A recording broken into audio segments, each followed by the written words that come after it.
अस्सलाम वालेकुम students. Study with Shaheer में उर्दू क़वाइद व इंशा की नेक्स्ट वीडियो इसम की इक़साम बिलहाज़ मायनी है।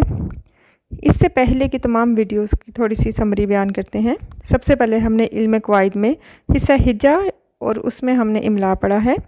दूसरे नंबर पर हिस्सा सर्फ़ और हिस्सा नहव पढ़ा था। हिस्सा सर्फ़ में हमने लफ्ज़ पढ़ा है और हिस्सा नहव में हमने जुमलों के बारे में पढ़ा है। लफ्ज़ की हमने दो इक़साम पढ़ी थी, लफ्ज़ मौजू जो कि बामायनी लफ्ज़ है, लफ्ज़ मुहमिल जो कि बेमायनी लफ्ज़ है। लफ्ज़ मौजू या बामायनी लफ्ज़ की हमने मज़ीद दो इक़साम पढ़ी। नंबर 1 कलमा, नंबर 2 कलाम। कलमा में हमने 3 इक़साम पढ़ी, इसम, फ़ेल और हर्फ। और आज की हमारी सबक इसम की इक़साम बिलहाज़ इस्तेमाल या बिलहाज़ मायनी है। इसम की इक़साम बिलहाज़ मायनी का चार्ट मंदरजा झेल है। इसम की दो इक़साम हैं, इसमें मारफ़ा, इसमें नकरा।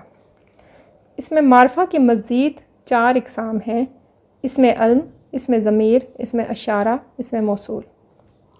इसमें अल्म की 5 इक़साम हैं, ख़िताब, लक़ब, तख़ल्लुस, कुनियत, उर्फ़।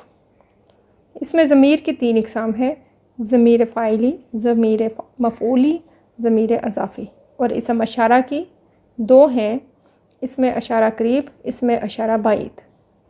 नंबर 2 पर इसम नकरा आता है जिसकी 5 इक़साम हैं, इसमें आला, इसमें सोत, इसमें तस्ग़ीर, इसमें मुकब्बर, इसमें ज़र्फ़।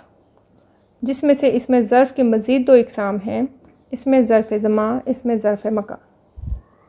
अब तरीक़ाकार ये होगा कि हम इस पूरे चार्ट में से एक एक तारीफ़ को पिक करेंगे और उस पर एक सेपरेट वीडियो बनाएंगे ताकि बच्चों को आसानी के साथ तमाम डेफिनेशंस याद रह जाएं और उनके कॉन्सेप्ट भी क्लियर हो जाएं।